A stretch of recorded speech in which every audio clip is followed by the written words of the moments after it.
क्या मुर्दे सुनते हैं? यदि ये सवाल हम किसी सामान्य मनुष्य से करें तो उसका प्रत्युत्तर नहीं में होगा, क्योंकि मृत्यु के बाद चाहे उसकी माँ हो, चाहे उसकी पत्नी, चाहे उसके बच्चे हों, कितना भी विलाप करें, कितना भी तड़पें, कितना भी चीखें चिल्लाएं, लेकिन मृतक व्यक्ति वैसे ही शांत पड़ा रहता है। उस पर कोई प्रतिक्रिया नहीं होती और न वो उनका विलाप सुनकर कुछ कह पाता है, क्योंकि सांसारिक दृष्टि से देखें तो मुर्दे नहीं सुनते हैं। पर जब हम बाइबल में जाते हैं तो हम पाते हैं कि मुर्दे सुनते हैं और वो परमेश्वर की आवाज़ को, प्रभु यीशु मसीह की आवाज़ को सुनते हैं और प्रतिक्रिया भी करते हैं। जब हम मरकुस रचित सुसमाचार उसके 5वें अध्याय के 35वें पद से 42वें पद में जाते हैं और वहाँ पर हम देखते हैं कि आराधनालय के सरदार के घर से लोग आते हैं और उससे कहते हैं, तेरी बेटी तो मर गई, अब गुरु को क्यों दुख देता है।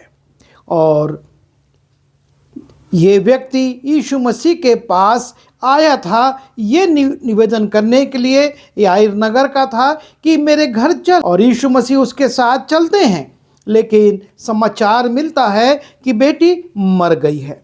और तब यीशु मसीह उससे कहते हैं, मत डर, केवल विश्वास रख। और यीशु मसीह उसके साथ साथ आते हैं और लिखा है, और आराधनालय के सरदार के घर में पहुंचकर यीशु ने लोगों को बहुत रोते और चिल्लाते देखा। तब उसने भीतर जाकर उनसे कहा, तुम क्यों हल्ला मचाते हो और रोते हो? लड़की मरी नहीं परंतु सो रही है। वे उसकी हंसी करने लगे, परंतु उसने सबको निकालकर लड़की के माता पिता और अपने साथियों को लेकर भीतर जहां लड़की पड़ी थी गया और लड़की का हाथ पकड़कर उससे कहा, तलीता कूमी, जिसका अर्थ यह है कि हे लड़की, मैं तुझसे कहता हूं, उठ। और लड़की तुरंत उठकर चलने फिरने लगी, क्योंकि वो 12 वर्ष की थी। और इस पर लोग बहुत चकित हो गए। यीशु मसीह ने एक मृतक लड़की से जो 12 वर्ष की थी, और वहाँ के वैद्यों ने, वहाँ के लोगों ने ये घोषित कर दिया था कि वो मर चुकी है और उसके लिए विलाप होने लगा था, पर यीशु मसीह जाकर उससे कहते हैं, तलीता कुमी, और कुछ नहीं करते, सिर्फ उससे कहते हैं एक मृतक लड़की से कि हे लड़की, मैं कहता हूँ उठ, और वो लड़की उठ जाती है। वैसे ही जब हम लूका रचित सुसमाचार उसके 7वें अध्याय में जाते हैं और वहाँ पर यीशु मसीह नाइन नगर में जा रहे हैं। थोड़े दिन के बाद वो नाइन नाम के एक नगर को गया और उसके चेले और बड़ी भीड़ उसके साथ जा रही थी। जब वो नगर के फाटक के पास पहुंचा तो देखो, लोग एक मुर्दे को बाहर लिए जा रहे थे, जो अपनी माँ का एक लौता पुत्र था और वो विधवा थी, और उस नगर के बहुत से लोग उसके साथ थे। तब उसने पास आकर उस अर्थी को छुआ। यीशु मसीह पास आकर उस अर्थी को छुआ और उठाने वाले ठहर गए। तब उसने कहा, हे जवान, मैं तुझसे कहता हूँ, उठ। तब वो मुर्दा उठ बैठा और बोलने लगा, और उसने उसे उसकी माँ को सौंप दिया। यहाँ पर इस जवान को मरे हम नहीं जानते कितनी देर हो चुकी थी, क्योंकि सारी विधियों को पूरा करने के बाद वो उसकी अर्थी बनाकर नगर के बाहर तक आ गए थे, द्वार पर थे। और यीशु मसीह इस जवान मुर्दा से कहते हैं, हे जवान, मैं तुझसे कहता हूँ, उठ। और ये मुर्दा भी यीशु मसीह की आवाज़ को सुनकर बैठ जाता है और बोलने लगता है। और तब यीशु मसीह उसे उसकी माँ को सौंप देते हैं। जब हम यूहन्ना रचित सुसमाचार उसके 11वें अध्याय में जाते हैं और वहाँ पर लाजर का वृतांत है, और हम जानते हैं कि लाजर की बहनें यीशु मसीह के पास संदेश पहुंचवाती हैं कि तेरा मित्र लाजर बीमारी के बस्तर पे है। पर जब तक यीशु मसीह पहुंचते हैं वहां वो मर चुका है और उसे दफन भी किया जा चुका है। यीशु मसीह पूछते हैं उसे कहाँ रखा है, और तब वो उसको उस जगह पर ले जाते हैं जहाँ पर कि लाजर को दफनाया गया था। और तब यीशु मसीह कहते हैं कि इस पत्थर को हटाओ, और उस मृतक लाजर की बहन ही कहती है कि अब क्या फायदा, उसमें से तो दुर्गंध आने लगी होगी। और तब यीशु ने कहा पत्थर को उठाओ। उस मरे हुए की बहन मार्था उससे कहने लगी, हे प्रभु, उसमें से अब तो दुर्गंध आती होगी, क्योंकि उसे मरे 4 दिन हो गए हैं। यीशु ने उससे कहा, क्या मैंने तुझसे ना कहा था कि यदि तू विश्वास करेगी तो परमेश्वर की महिमा को देखेगी। और तब उन्होंने उस पत्थर को हटाया। उसने बड़े शब्द से पुकारा कि हे लाजर निकल आ। जो मर गया था वो कफन से हाथ पांव बंधे हुए निकल आया और उसका मुंह अंगोछे से लिपटा हुआ था। यीशु ने उनसे कहा, उसे खोलकर जाने दो। पहले दृश्य में हमने देखा कि लड़की को कुछ ही देर हुआ था मरे हुए, और यीशु मसीह उससे कहते हैं, हे लड़की उठ, और वो उठ बैठती है। दूसरे दृश्य में हमने देखा कि व्यक्ति जो मरा था उसको काफी देर हो चुकी थी और उसका अंतिम संस्कार करने के लिए कफन बनाकर उसको नगर के बाहर तक ले आए थे। और वहां यीशु मसीह कहते हैं, हे जवान उठ, और वो जवान उठ बैठता और बात करने लगता है। और तीसरे दृश्य में हम देखते हैं कि 4 दिन के मुर्दा जो कि कब्र में रखा जा चुका है, और उसकी बहन स्वयं कहती है कि अब कब्र खोलना उचित नहीं क्योंकि उसमें से दुर्गंध आएगी। और यीशु मसीह कहते हैं, लाजर बाहर निकला।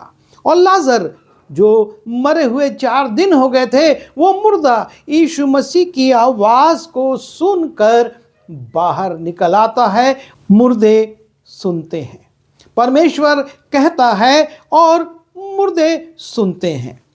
और हम जब आगे जाते हैं तो हम ये भी देखते हैं कि रोग बीमारियां भी सुनती हैं। जब हम मत्ती रचित सुसमाचार उसके 8वें अध्याय में जाते हैं और उसके 2-3 पद को देखते हैं, वहाँ पर एक कोढ़ी व्यक्ति यीशु मसीह के पास आता है और उससे निवेदन करता है कि हे प्रभु, यदि तू चाहे तो मुझे शुद्ध कर सकता है।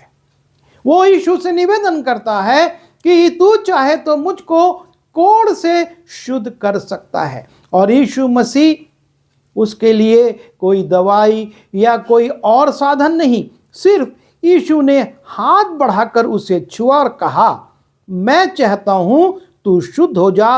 और वो तुरंत कोढ़ से शुद्ध हो गया। उसने कोढ़ी से कहा, मैं चाहता हूं तू शुद्ध हो जा, और लिखा है कि वो तुरंत कोढ़ से शुद्ध हो गया, क्योंकि उस बीमारी ने प्रभु यीशु मसीह की आज्ञा को सुन लिया था। जब हम मत्ती रचित सुसमाचार उसके 9वें अध्याय के 6वें पद में जाते हैं, वहां लिखा है, एक झोले का मारा व्यक्ति यीशु मसीह के सामने, अर्थात एक लकवाग्रस्त व्यक्ति यीशु मसीह के सामने लाया जाता है, और उसने झोले के मारे हुए से कहा, उठ, अपनी खाट उठा और अपने घर चला जा। वो लकवाग्रस्त व्यक्ति पता नहीं कितने दिन से उस खाट पर था और उसको खाट सहित उठाकर लाया गया था, और लिखा है वो उठकर अपने घर चला गया। उस लकवे की बीमारी ने यीशु मसीह की आज्ञा को सुना, और जब उसने कहा उठ, अपनी खाट उठा, और लकवा उसके शरीर से हट गया और वो अपनी खाट उठाकर चला जाता है। लोग ये देखकर डर गए और परमेश्वर की महिमा करने लगे। जब ऐसी अद्भुत बात देखी तो लोगों के मन में एक भय आ गया कि अरे, बीमारियां भी क्या परमेश्वर की आज्ञा को सुनती हैं। जब हम मत्ती उसके 12वें अध्याय के 9वें पद में जाते हैं, लिखा है, देखो एक मनुष्य था जिसका हाथ सूखा हुआ था। तब उसने उस मनुष्य से कहा, अपना हाथ बढ़ा। यीशु मसीह ने उसको ना छुआ के लिए कोई प्रार्थना करी, सिर्फ आदेश दिया, अपना हाथ बढ़ा। उसने हाथ बढ़ाया और वो फिर दूसरे हाथ की नाई अच्छा हो गया। ये सूखे का रोग यीशु की आज्ञा को मानता है और इस व्यक्ति के जीवन से चला जाता है। उसका हाथ दूसरे हाथ के समान स्वस्थ हो गया। ना सिर्फ बीमारियां, रोग परमेश्वर की आज्ञा को सुनती हैं, यीशु मसीह की आज्ञा को सुनती हैं, दुष्ट आत्माएं भी सुनती हैं और उसकी आज्ञा का पालन करती हैं। जब हम मरकुस रचित सुसमाचार उसके 5वें अध्याय में जाते हैं और 6वें पद से देखते हैं, एक व्यक्ति है जो कि दुष्ट आत्माओं की सेना से भरा हुआ था। वो लगातार रात दिन कब्रों और पहाड़ों में चिल्लाता और अपने को पत्थरों से घायल करता था। वो यीशु को दूर ही से देखकर दौड़ा और उसे प्रणाम किया और ऊंचे शब्द से चिल्लाकर कहा, हे यीशु, परम प्रधान परमेश्वर के पुत्र, मुझे तुझसे क्या काम। मैं तुझे परमेश्वर की शपथ देता हूं कि मुझे पीड़ा ना दे। क्योंकि उसने अर्थात यीशु मसीह ने उससे कहा था, हे अशुद्ध आत्मा, इस मनुष्य में से निकल आ। अशुद्ध आत्मा, दुष्ट आत्मा, उसको वर्षों से सताने वाली आत्मा को यीशु मसीह कहते हैं, हे अशुद्ध आत्मा, इस मनुष्य में से निकल आ। और वहां पहाड़ पर सुअरों का एक झुंड चल रहा था और उन्होंने से विनती करके कहा, हमें उन सुअरों में भेज दे कि हम उनके भीतर जाएं। सो उसने उन्हें आज्ञा दी और अशुद्ध आत्मा निकलकर सुअरों के बीच में बैठ गई और वो व्यक्ति भला चंगा यीशु मसीह के चरणों पर बैठ गया।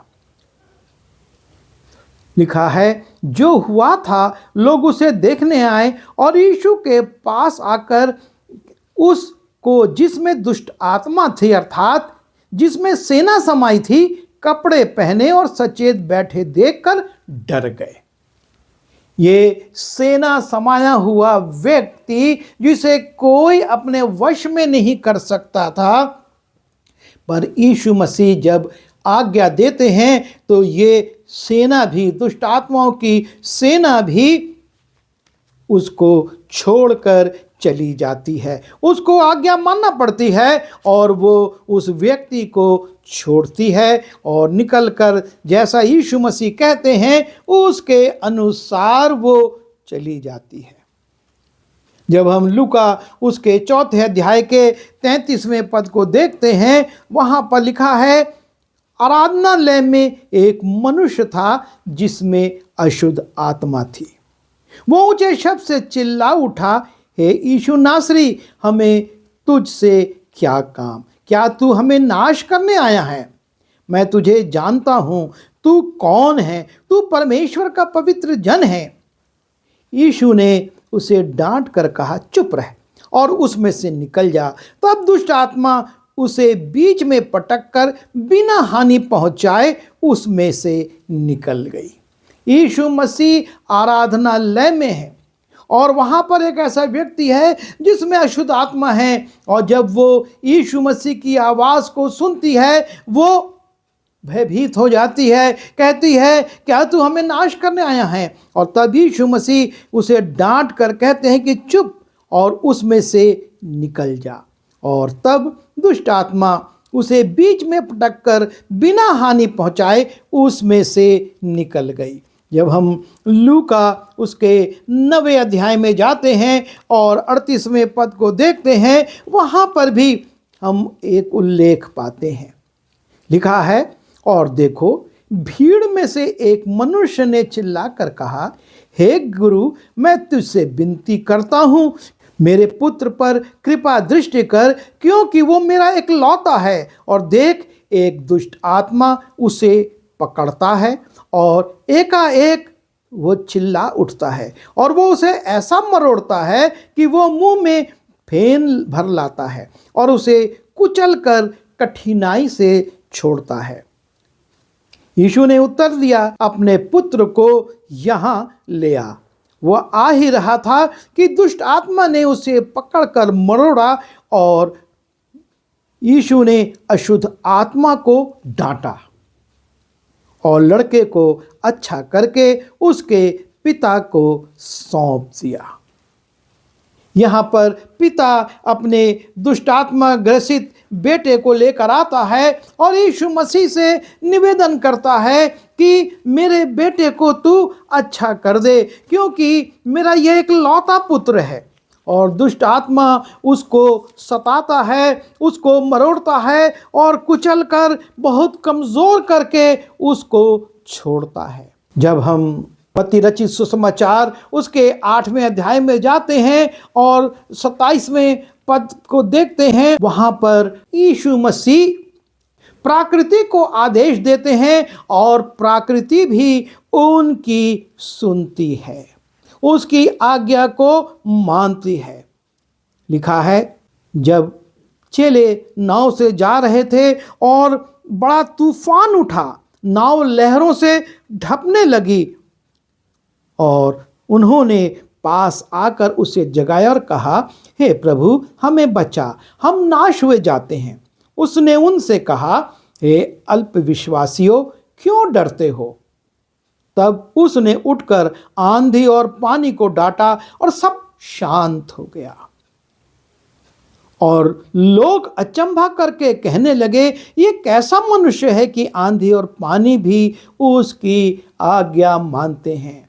यीशु मसीह की आज्ञा, उसकी आवाज़ को ना सिर्फ मुर्दे सुनते हैं, ना सिर्फ बीमारियां सुनती हैं, ना सिर्फ दुष्ट आत्माएं सुनती हैं, लेकिन प्रकृति भी सुनती है। और जब वो कहता है कि शांत हो जा, तो उसको शांत होना पड़ता है।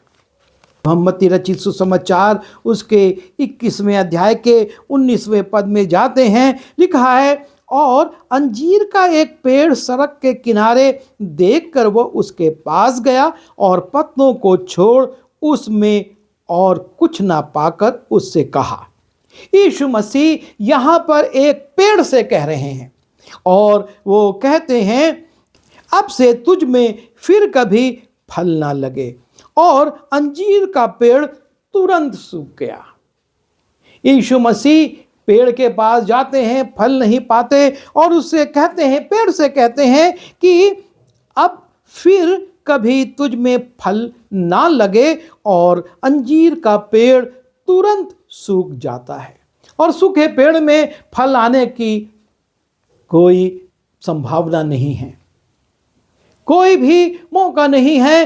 पेड़ तुरंत सूख जाता है और यह देखकर चेलों ने अचंभा किया और कहा, यह अंजीर का पेड़ क्यों कर तुरंत सूख गया।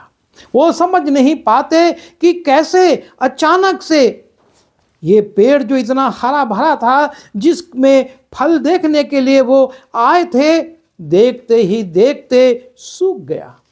क्योंकि पेड़ ने यीशु मसीह की आवाज़ को सुना, उसकी आज्ञा को माना और अब से उसमें फल ना लगे तो वो पूरा का पूरा सूख गया। लूका रचित सुसमाचार उसके 5वें अध्याय के 4 पद से 7वें पद में यीशु मसीह शमौन पतरस से कहते हैं कि गहरे में चल और मछलियां पकड़ने के लिए अपने जाल डालो। दिन का समय है, दोपहर हो चुकी है और यीशु मसीह प्रवचन करने के बाद पतरस से कहते हैं, गहरे में चलकर जाल को डाल।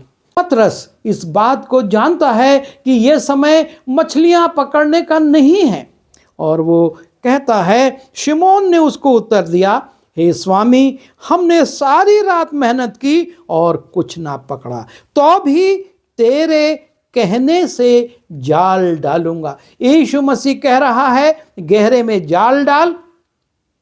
रात भर वहां पर उनको एक भी मछली नहीं मिली, लेकिन उन्होंने यीशु की बात को सुना और जब जाल डाला, जब उन्होंने ऐसा किया तो बहुत मछलियां घेर लाए और उनके जाल फटने लगे। इस पर उन्होंने अपने साथियों को, जो दूसरी नाव पर थे, संकेत किया कि आकर हमारी सहायता करो। जिनके पास एक भी मछली नहीं थी, अब इतनी मछलियां आ गई कि उनके जाल फट रहे हैं और साथ ही साथ उनको साथियों को बुलाना पड़ रहा है। और साथियों ने आकर दोनों नाव यहां तक भर ली कि वे डूबने लगी।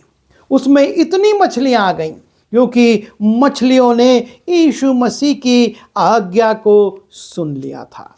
अब उनको आना है जाल में, ताकि पतरस खाली हाथ ना लौटे। और यूहन्ना रचित सुसमाचार उसके 21वें अध्याय के 6वें पद को देखते हैं। वहां पर भी पतरस और उसके साथी रात भर मेहनत करते हैं, पूरी झील में कोशिश करते हैं, पर उनको मछली नहीं मिलती है। और तब यीशु मसीह तट पर खड़े हुए उनसे कहते हैं, उसने उनसे कहा, नाव की दाहिनी ओर जाल डालो तो पाओगे।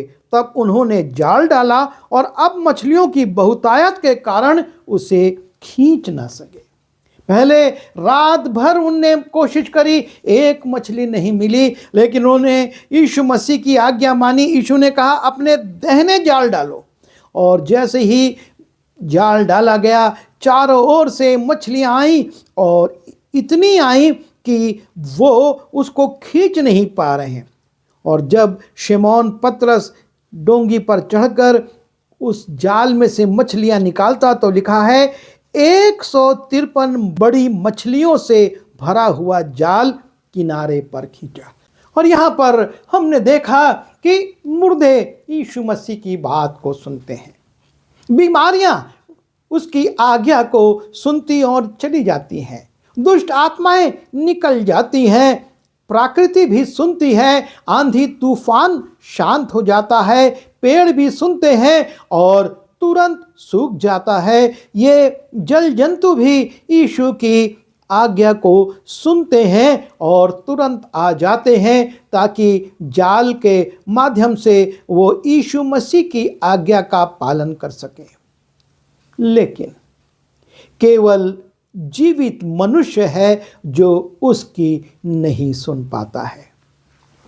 यीशु मसीह ने मत्ती उसके 11वें अध्याय के 28वें, 29वें और 30वें पद में कहा, हे सब परिश्रम करने वालों और बोझ से दबे हुए लोगों, मेरे पास आओ, मैं तुम्हें विश्राम दूंगा।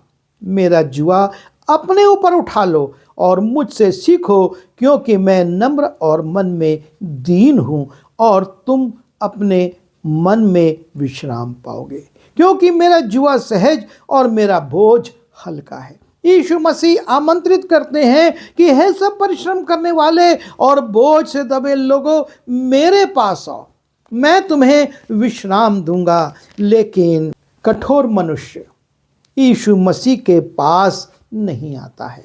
जब हम सुसमाचार उसके 13वें अध्याय के 13वें पद में जाते हैं, लिखा है, मैं उनसे दृष्टांतों में इसलिए कहता हूँ कि वो देखते हुए नहीं देखते और सुनते हुए नहीं सुनते और नहीं समझते, और उनके विषय में यशायाह की ये भविष्यवाणी पूरी होती है कि तुम कानों से तो सुनोगे पर समझोगे नहीं, और आंखों से तो देखोगे पर तुम्हें ना सूझेगा।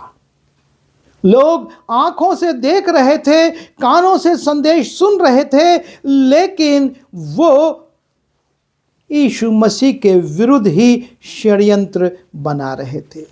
वो यीशु मसीह को फंसाने, उसको दंडित करने की योजनाओं को बना रहे थे। यीशु मसीह यूहन्ना उसके 12वें अध्याय के 37वें पद में कहते हैं, उसने उनके सामने इतने चिन्ह दिखाए तो भी उन्होंने उस पर विश्वास ना किया। यीशु मसीह ने चाहे मुर्दों को जीवित किया हो, चाहे दुष्ट आत्माओं को निकाला हो, चाहे रोगियों को चंगा किया हो, चाहे प्रकृति को डांट कर शांत कर दिया हो, चाहे पेड़ को श्रापित करके सुखा दिया हो, और चाहे जलचरियों से कहा हो और वो आ गए, लेकिन मनुष्य के लिए लिखा है और उसने उनके सामने इतने चिन्ह दिखाए तो भी उन्होंने उस पर विश्वास ना किया। यह है मनुष्य की दशा। और आज भी यही समस्या है कि विश्वास की कमी है। नाना प्रकार की चीज़ों पर, दवाइयों पर, डॉक्टरों पर और जादू टोना पर और दूसरे संसाधनों पर, पैसों पर लोगों को भरोसा है, लेकिन सच्चे परमेश्वर पर वो भरोसा नहीं करते और इसलिए अपने जीवन में हानि उठाते हैं।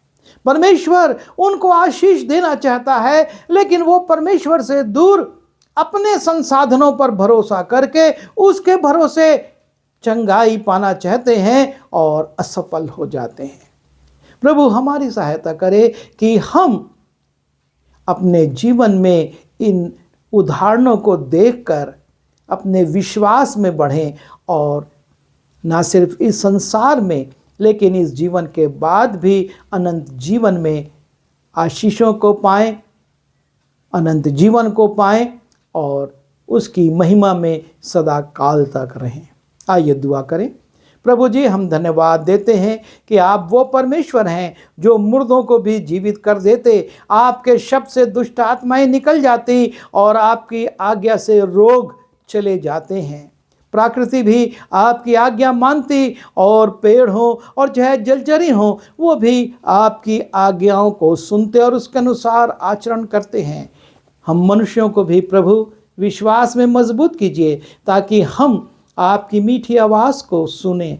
आप जब आमंत्रित करते हैं, हे सब परिश्रम करने वाले बोझ से दबे लोगों मेरे पास आओ, हम आपके पास आएं और आपकी शरण में उस विश्राम को पाएं, उस शांति को पाएं जो संसार नहीं दे सकता।